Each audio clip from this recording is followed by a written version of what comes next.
رسول الله وعلى آله وأصحابه ومن سار على نهجه إلى يوم الدين لا حول ولا قوة إلا بالله۔ آج ہم اللہ تعالیٰ کی توفیق سے سورہ لقمان کا آغاز کریں گے۔ سورہ لقمان آیت نمبر 1، 2، 3، 4 اور 5۔ اعوذ باللہ السمیع العلیم من الشیطان الرجیم من ہمزہ ونفخہ بسم اللہ الرحمن الرحیم۔ الف لام میم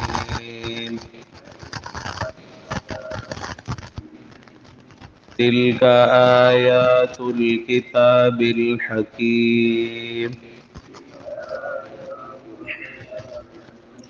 هدى ورحمة للمحسنين الذين يقيمون الصلاة ويؤتون الزكاة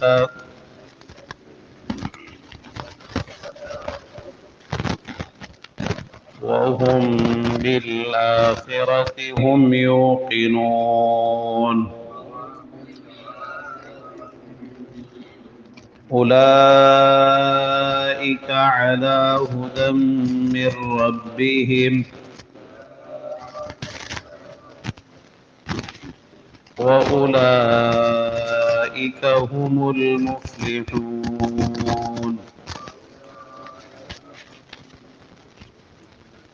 اللہ رب العزت ارشاد فرما رہا ہے، الف لام میم یہ حروف مقطعات ہیں۔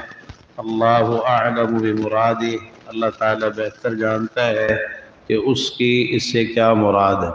تل کا یہ آیات و آیتیں ہیں، الکتابی کتاب کی، الحکیم جو نہایت حکمت والی ہے، ہدن اس حال میں کہ ہدایت ہے، ورحمتاً اور رحمت ہے، للمحسنین نیکوکاروں کے لیے، الذین جو یقیمون قائم کرتے ہیں، الصلاۃ نماز، ویؤتون اور دیتے ہیں، الزکوٰۃ زکوٰۃ، وہم اور وہ بالآخرۃ آخرت پر، ہم یوقنون وہی یقین رکھتے ہیں، اولئک وہ لوگ، علی ھدی من ربہم بڑی ہدایت پر ہیں اپنے رب کی طرف سے، واولئک اور وہ لوگ، ہم وہی، المفلحون کامیاب ہونے والے ہیں۔ سورہ لقمان مکی صورت ہے، اور مکی صورتوں کے موضوع آپ جانتے ہیں، توحید باری تعالی اور رسول اللہ صلی اللہ علیہ وسلم کی نبوت اور رسالت، اور اسی طرح آخرت، یہ تین بنیادی موضوعات ہیں مکی صورتوں کے۔ تو سورہ لقمان اور خاص طور پر اس سورہ مبارکہ میں اللہ تعالیٰ نے لقمان حکیم کا تذکرہ فرمایا ہے، جو قرآن مجید کے کسی مقام پر نہیں ہے۔ اور ہم نے بارہا اس چیز کا ذکر کیا کہ سورت کا نام کسی نہ کسی ایسی امتیازی چیز کی بنا پر ہوتا ہے، کوئی ایسی خصوصیت اس سورت کے اندر پائی جاتی ہے جو دوسری سورت کے اندر نہیں ہوتی۔ تو یہاں لقمان حکیم کا تذکرہ ہے، اور وہ کون ہے وہ ہم آگے چل کے انشاءاللہ پڑھیں گے، لیکن اس سورت کا نام انہی کے نام پر سورہ لقمان۔ اللہ تعالیٰ نے اس سورت کا آغاز حروف مقطعات سے کیا ہے، الف لام میم۔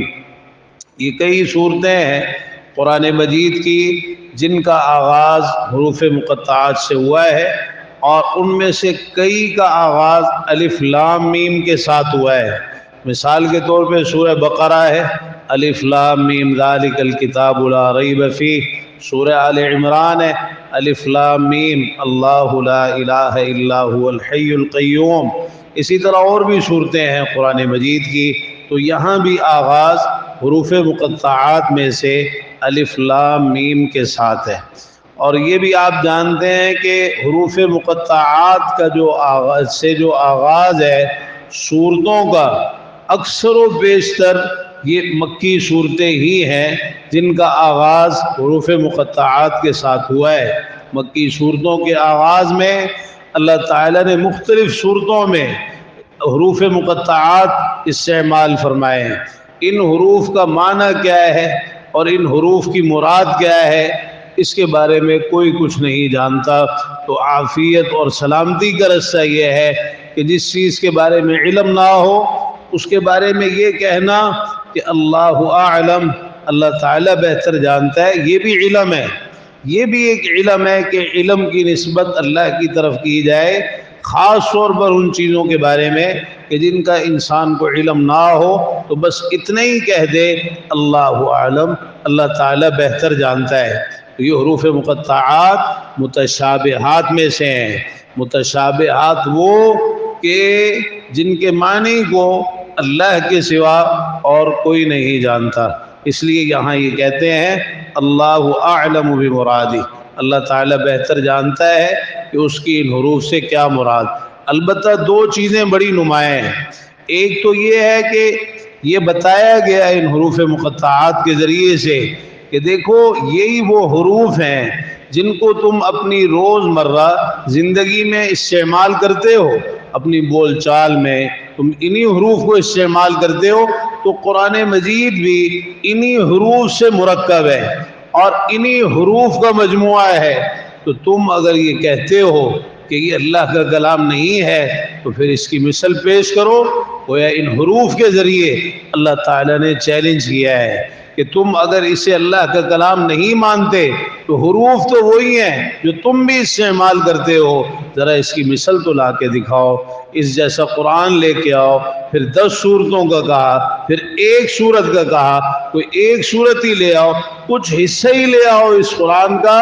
تو گویا ان حروف کے ذریعے ایک تو چیلنج کیا گیا، اور دوسری چیز جو بڑی نمایاں ہے وہ یہ ہے کہ ان حروف کو استعمال کر کے اب مکی دور میں کفار اور مشرکین لوگوں کو آپ سے متنفر کرتے، رسول اللہ صلی اللہ علیہ وسلم کے بارے میں طرح طرح کی باتیں کرتے اور پوری کوشش کرتے کہ قرآن نہ سنیں۔ وقال الذین کفروا لا تسمعوا لهذا القرآن والغوا فیہ، کافر کہتے ہیں کہ اس قرآن کو نہ سنو اور خوب اس میں شور مچایا کرو، لعلکم تغلبون، تاکہ تم غالب آ جاؤ۔ تو اللہ تعالیٰ نے ان حروف سے مکی صورتوں میں سے بہت سی صورتوں کا آغاز کیا تاکہ لوگ اس کی طرف مائل ہوں اور اس کی طرف متوجہ ہوں کہ یہ کیسا کلام ہے کہ جس کا آغاز ان حروف کے ساتھ کیا جا رہا ہے۔ تو یہ ایک اسلوب ہے لوگوں کو اس قرآن کی طرف مائل کرنے کا، اور جو ایک معجزہ ہے اس قرآن کا اور اس قرآن کی ایک تاثیر ہے، اور جو اس کے اندر تعجب اور حیرت والی چیزیں ہیں ان میں سے ایک یہ حروف مقطعات ہیں۔ ان کے ذریعے سننے والے کو مائل کیا گیا کہ وہ سنیں کہ کیسا یہ عجیب کلام ہے جس کا آغاز ان حروف مقطعات سے ہو رہا ہے۔ تو فرمایا تلک آیات الکتاب الحکیم، یہ حکمت والی کتاب کی آیات ہیں۔ اللہ تعالیٰ فرما رہے ہیں یہ جو ہم نازل فرما رہے ہیں، یہ جو کچھ ہم آگے بیان فرما رہے ہیں، یہ حکمت والی کتاب کی آیات ہیں۔ الکتاب الحکیم، قرآن مجید کا وصف ہے الحکیم، اور یہ کئی مقامات پر اللہ تعالیٰ نے ذکر فرمایا ہے۔ حکمت والی کتاب یعنی اس کتاب کے اندر جو کچھ بیان ہوا ہے وہ حکمت پر مبنی ہے۔ انسان کو وہ حکمت اس کی سمجھ میں آئے یا نہ آئے، لیکن یہ اللہ کا کلام ہے اور سارے کا سارا حکمت سے بھرا ہوا ہے، حکمت پر مبنی ہے، حکمت اور دانائی کا سرچشمہ ہے۔ اور اسی طرح یہ کہ اس قرآن کے اندر جو کچھ بھی بیان ہوا وہ سب کا سب محکم ہے، وہ پختہ ہے اور مضبوط ہے، اس میں کسی شک اور شبے کی کوئی گنجائش نہیں، اور نہ اس میں آپس میں کسی قسم کا کوئی تضاد ہے، کوئی ٹکراؤ، کوئی تضاد نہیں، کوئی ٹکراؤ نہیں، کوئی آپس کے اندر تناقض نہیں، کسی قسم کا کوئی شک اور شبہ نہیں۔ جو کچھ اس قرآن میں بیان ہوا ہے وہ سب مبنی بر حق ہے۔ اللہ تعالیٰ نے ماضی کے متعلق جو کچھ بیان کیا وہ بھی، اور مستقبل کے حوالے سے جو کچھ بیان کیا وہ بھی، سارے کا سارا حق اور سچ پر مبنی ہے۔ تو یہ حکمت والی کتاب ہے، محکم کتاب ہے۔ ہدی و رحمت للمحسنین، ہدایت اور رحمت ہے نیکوکاروں کے لیے، یعنی ہدایت کا ذریعہ ہے کہ جو نیک لوگ ہیں، ویسے تو سب کے لیے ہدایت، لیکن اصل جو ہدایت اس سے حاصل کرتے ہیں وہ لوگ ہیں جو نیکوکار ہیں، نیکی کرنے والے ہیں، اچھے کام کرنے والے، محسنین۔ تو فرمایا ہدن ہدایت ہے، ورحمتن اور رحمت ہے، یعنی باعث رحمت ہے، اور اس کتاب کے ذریعے اللہ کی رحمتیں حاصل ہوتی ہیں نیکوکاروں کے لیے۔ اس میں جتنے احکام ہیں وہ سارے کے سارے سراسر رحمت ہیں نیکوکاروں کے لیے۔ اس کا پڑھنا باعث رحمت ہے، اس کا سننا باعث رحمت ہے، اس پر عمل کرنا باعث رحمت ہے، اس کی دعوت دینا، اس کو آگے پہنچانا، یہ باعث رحمت ہے۔ تو ساری کی ساری چیزیں رحمت پر مبنی ہیں کہ انسان اس کے ذریعے سے اللہ کی رحمتوں کا مستحق بنتا ہے، اور اس پر اللہ کی رحمتوں کا نزول ہوتا ہے۔ للمحسنین، نیکوکاروں کے لیے۔ محسنین کا ایک معنی تو یہی ہے نیکوکار، یعنی اچھے کام کرنے والے، خیر کے کام کرنے والے اور برے کاموں سے دور رہنے والے۔ دوسرا معنی اس کا یہ ہے لوگوں کے ساتھ احسان کرنے والے، یعنی جو اللہ تعالیٰ نے حقوق مقرر فرمائے ہیں ان میں احسان کرنے والے، والدین کے ساتھ، رشتہ داروں کے ساتھ، پڑوسیوں کے ساتھ، لوگوں کے ساتھ، مختلف جو شعبہ ہے زندگی میں ان کے معاملات ہیں، سب میں احسان سے کام لینے والے۔ اور احسان کے اندر خاص طور پر یہ چیز ہے کہ جو برا کرے اس کے ساتھ اچھا کیا جائے، اور جو ظلم کرے اس کو معاف کر دیا جائے، جو نہ دے اس کو دیا جائے، جو توڑے اس کے ساتھ جوڑا جائے، یہ اصل احسان ہے۔ یا پھر تیسرا مفہوم احسان کا یہ ہے جو حدیث کے اندر بیان ہوا، ان تعبد اللہ کأنک تراہ فإن لم تکن تراہ فإنہ یراک، اللہ کی عبادت ایسے کرو گویا کہ تم اللہ کو دیکھ رہے ہو۔ اگر یہ کیفیت نہیں ہے تو پھر یہ تو حقیقت ہے کہ اللہ تعالیٰ تمہیں دیکھ رہا ہے۔ تو یہ احسان ہے۔ تو یہ تینوں چیزیں احسان کے اندر شامل ہیں، اور ان اوصاف کے حامل لوگ وہ محسنین ہیں۔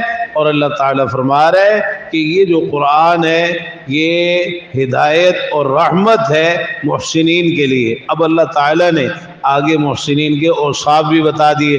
الذین یقیمون الصلاۃ، جو نماز قائم کرتے ہیں، سب سے بڑی نیکی نماز ہے، سب سے بڑی بھلائی نماز، اور سب سے بڑا احسان نماز، کہ انسان نماز کا پابند ہو، نماز ادا کرے، اور سب سے بڑی عاجزی، انکساری اور خشوع اور خضوع اللہ کی بارگاہ میں وہ نماز ہے۔